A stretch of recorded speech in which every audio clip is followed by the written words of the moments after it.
O responsável pela defesa do ex-ministro de Jair Bolsonaro será o advogado criminalista José Luiz de Oliveira Lima. Fala pessoal, sejam bem-vindos a mais um vídeo aqui no canal. Mas antes desse giro, deixe o seu like, se inscreva no canal e ative o sininho. E também deixe aqui os seus comentários. Vamos ao giro de notícias atualizadas.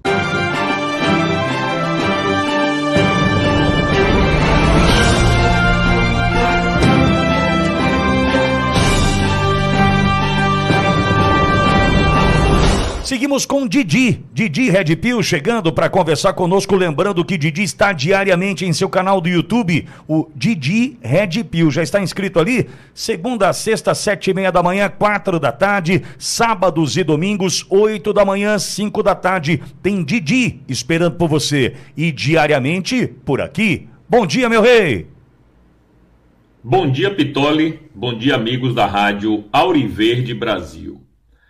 Pois é, meus amigos, eu acho que o brasileiro ficou estupefato com o fato de o ex-presidente Lula ter dado uma coletiva de imprensa 6 dias após passar por 3 cirurgias no crânio. Bom, alguém na idade dele realmente não é uma coisa tão comum, uma recuperação tão rápida, que surpreendeu até os próprios médicos dele, como ontem saiu na imprensa, né?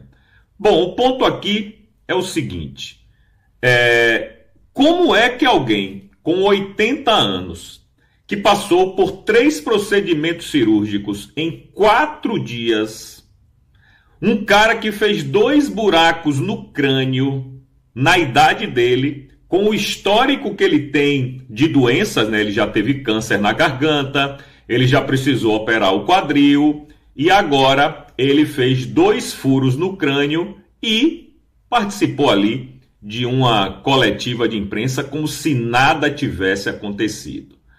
Eu não sei se sou só eu que fico espantado com essa rapidíssima recuperação de Lula em todas as cirurgias que ele faz, porque a gente precisa rememorar um pouco aqui, voltar a outubro do ano passado, quando ele fez a cirurgia lá no quadril. A cirurgia que ele fez foi uma cirurgia muito difícil, muito delicada, onde ele tirou, no popular, o tampo do osso ali, né? Aquela bolinha do osso que une o fêmur ao quadril, certo? E aí, essa bolinha do osso foi substituída por um metal, que eu não sei se é platina, eu não sei se é titânio, eu não sei o que foi. Eu sei que foi cortado o osso e colocado um metal lá. E 6 dias após essa cirurgia, ele já estava literalmente fazendo uma fisioterapia com bola de futebol lá no Sírio Libanês. Enfim, eu não sei que saúde é que esse homem tem, que se recupera tão rápido assim dessas cirurgias, não é mesmo?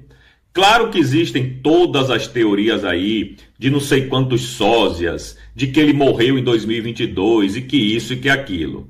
Bom, eu não vou entrar nessa seara aí, porque não é a minha praia. Eu não acredito nisso. Mas eu fico espantado, assim como muitos e muitos brasileiros também ficam, como um homem com esse histórico de saúde, digamos assim, e a gente tem que lembrar também, né, feliz ou infelizmente, mas é a vida do cara, que ele bebeu muito durante a vida toda, ele fumou muito durante a vida toda, e ele tem uma recuperação mais rápida do que atletas, do que pessoas muito mais jovens do que ele. E essa última é realmente de se espantar. Porque o cara, como eu disse, na idade dele, com 2 furos no crânio, se recuperar do jeito que ele se recuperou, é incrível.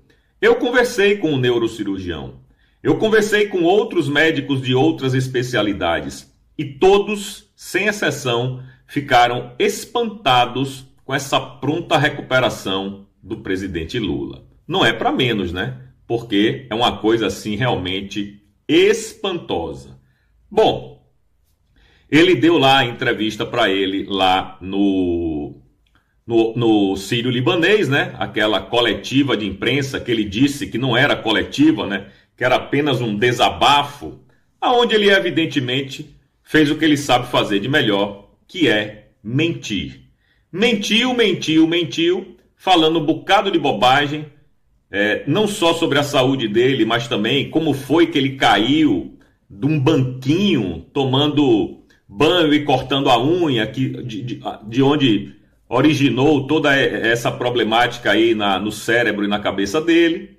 E a gente já está acostumado com esse tipo de fala desse sujeito. Porém, ele ontem deu uma entrevista para o Fantástico, e óbvio que eu não assisto, porque eu não assisto o Rede Globo, mas a gente vê o que repercute na imprensa e os cortes nas redes sociais. E a CNN fez 2 matérias bastante curiosas sobre essa entrevista dele no Fantástico. A primeira, ele disse que não é o mercado que tem que se preocupar com os gastos do governo, e sim o governo. Não poderia ser mais cínico, não é? Porque a gente sabe que o governo tem a menor preocupação com os gastos e o mercado, no mundo inteiro, se preocupa com os gastos de seus respectivos governos. A lei é essa, a lei do mercado é essa. Se o governo é perdulário, se o governo é corrupto, se o governo não sabe gastar a grana que arrecada, óbvio que o mercado fica preocupado e as pessoas também ficam preocupadas. Então ele vem com essa conversa de que não é o mercado que tem que se preocupar, é o governo, é pura balela. A outra foi ele dizer que não quer fazer reforma tributária para aumentar impostos, para aumentar os recursos do governo. Olha o que ele disse literalmente. Nós não queremos fazer uma reforma para aumentar tributo nesse país. Nós achamos que se o Brasil arrecadar corretamente os tributos já estabelecidos por lei, o Brasil vai ter arrecadação suficiente para cuidar das coisas. Não precisa aumentar tributo.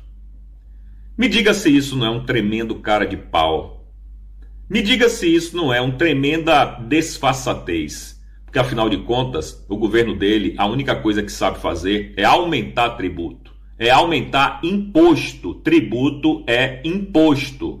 E ele fica com esse cinismo lá na Rede Globo, no Fantástico, dizendo que não precisa mais aumentar imposto, não. Isso é para enganar otário, porque por debaixo dos panos ele age com o Haddad e a Simone Tebet para justamente poder aumentar cada vez mais impostos de onde puder. Até quando isso vai acontecer, eu não sei. Acho que o Brasil já está no limite da sua capacidade de pagador de impostos, né? O povo brasileiro. E evidentemente que isso não reflete, digamos assim, em popularidade e em votos ali na frente para ele, que é o que ele só sabe pensar na vida, que é na reeleição. Enfim, é isso. Não sei se vocês ficaram espantados com essas mentiras ou se vocês ficaram mais espantados com a pronta recuperação do presidente. Eu vou ficando por aqui. Um beijo no coração de cada um de vocês. Até amanhã. Eu fui. Valeu, Didi, meu rei. Didi está no YouTube, no canal Didi Red Pill, esperando por você. Faça a sua inscrição e aproveite conteúdos maravilhosos, disponibilizados diariamente pelo Didi. Lembrando, segunda, sexta, 7h30 da manhã, 4 da tarde. Sábados e domingos, 8 da manhã, 5 da tarde. Tem Didi Red Pill para você. O general Braga Neto, que foi preso no último sábado no âmbito do inquérito sobre uma suposta tentativa de golpe, trocou de advogado. Agora, o responsável pela defesa do ex-ministro de Jair Bolsonaro será o advogado criminalista José Luiz de Oliveira Lima. A escolha foi feita pelo desejo de um profissional que tem um trânsito melhor dentro dos tribunais. Conhecido como Juca, o advogado tem a fama de saber lidar com casos complexos no STF. Numa entrevista na quarta-feira ao Globo, Juca afirmou que não há nenhuma chance de o general da reserva aceitar um acordo de delação premiada. O advogado também declarou que, embora a defesa respeite o Judiciário e o Supremo, está sendo preparada uma petição para que a Polícia Federal ouça o general o mais rápido possível. Depois de ouvido, a defesa planeja solicitar a revogação da prisão preventiva. Rodrigo Constantino, muito boa noite. Seja bem-vindo conosco nesta quinta-feira. Consta, Braga Neto foi preso, então, no último sábado, segue preso no Rio de Janeiro. E agora a Polícia Federal quer concluir a análise do material que foi apreendido com o general antes de ouvir, de coletar um novo depoimento do militar. E a gente agora noticia essa mudança na defesa do advogado do general Braga Neto. Boa noite. Boa noite, Paula. Tudo nesse caso é extremamente absurdo. Boa noite, mestre Augusto, Silvio Navarro, Piotto, toda a nossa qualificada audiência. Não era para Braga Neto estar preso para começo de conversa. Se ele troca o advogado por um que tenha mais trânsito, digamos assim, dentro do Poder Judiciário, significa que ele está entendendo o recado de que o caminho para sua eventual soltura é um caminho político. Nós já não estamos mais no campo do direito no Brasil faz algum tempo. Se você atua no campo do Estado Democrático de Direito, você precisa de bons advogados que entendam tudo de direito, de jurisprudência, que tenham um bom poder de persuasão para a defesa desses casos. Não é mais a realidade brasileira. Hoje, no Brasil, você precisa justamente se aproximar de quem manda e, de alguma forma, tentar convencê-los de forma política, né, em prol dos seus clientes.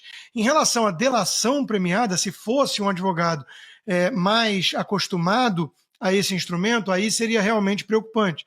A gente sabe que é o intuito do sistema que persegue Jair Bolsonaro e seus apoiadores há algum tempo, obter essas delações quase que sob tortura. O caso do Felipe Martins vem à memória de imediato, né?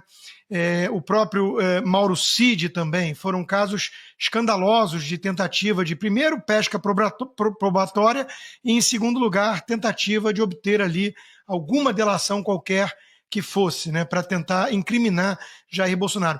A velha imprensa e o próprio sistema vem mudando de narrativa, tentando responsabilizar Jair Bolsonaro por inúmeras coisas e até hoje não conseguiu nada.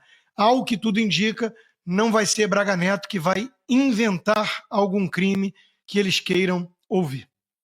Silvio Navarro, muito boa noite, seja bem-vindo. O novo advogado de Braga Neto, então, diz que não há nenhuma chance de se firmar um acordo de delação premiada. A gente vai aguardar o novo depoimento do general. Agora, comentamos aqui durante a semana, né, Silvio, o general que foi preso no último sábado, dos requisitos da prisão preventiva. Faz sentido privar de liberdade um general 4 estrelas para garantia da ordem pública? Será que não haveria aí outras medidas cautelares possíveis nesse caso para serem tomadas? Silvio, boa noite. Paula, boa noite, querida, meus amigos Piotto, Rodrigo Constantino, Augusto, meu irmão, boa noite, você que nos acompanha. É claro que sim, a resposta é sim, Paula, mas esse consórcio de poder e essa sanha autoritária sem fim queria colocar um general de 4 estrelas atrás das grades, ainda que esteja num presídio sob a guarda militar. Repito, um general de 4 estrelas, algo inédito. Eles já foram muito mais longe do que qualquer um imaginava, Paula. E agora eles prendem um general com alguma expectativa, para além do simbolismo de derrotamos as Forças Armadas, derrotamos os militares, já não é mais só derrotamos o bolsonarismo, é derrotamos as Forças Armadas que estão subjugadas de joelhos diante de nós. Tem um símbolo, uma expectativa de que o general Braga Neto poderia fazer uma delação premiada e incriminar o presidente Jair Bolsonaro, que sempre foi o alvo final de todas essas investigações que já duram anos no Brasil, principalmente em relação ao dia 8 de janeiro. Porque o dia 8 de janeiro, aquele tumulto em Brasília, produziu um relatório fictício, um roteiro, como a gente tem dito, que Hollywood não compraria, repleto de nuances sensacionalistas, irreais, mas o general Braga Neto poderia, de alguma forma, deixar passos, apontar as digitais do presidente Jair Bolsonaro, algo que eles não conseguiram depois de tanto tempo, porque foi ministro de Estado, porque foi vice na chapa do presidente Bolsonaro, não vão conseguir. A delação não está no horizonte, não esteve no horizonte de ninguém que eles prenderam justamente para tentar chegar no presidente Jair Bolsonaro. não há possibilidade de delatar aquilo que não aconteceu. O golpe de Estado jamais aconteceu. O golpe de Estado, ainda que alguns amalucados pudessem ter trocado mensagens e tramado qualquer coisa, isso não é incorrer em crime. Não há nenhum sinal de que a execução foi colocada em prática. Não há sinal de que aquilo foi minimamente startado, iniciado. Esse é o ponto e eles não vão conseguir chegar a isso. Finalizo aqui em relação ao advogado. José Luiz de Oliveira Lima, Paula, como você lembrou, ele é conhecido como Juca há muito tempo no meio político, é um criminalista muito conceituado, ele defendeu José Dirceu já na época da ação penal 470, ele defendeu José Dirceu no Mensalão, mas não foi só, ele também defendeu Alberto Youssef, que foi o doleiro do Petrolão, ele defendeu Pedro Guimarães, que foi no caso do assédio da Caixa, ele defendeu o médico Roger Abdelmaci e tinha como suas grandes referências na área criminal, José Carlos Dias, que foi ministro, e o também ex-ministro e criminalista Márcio Tomás Bastos.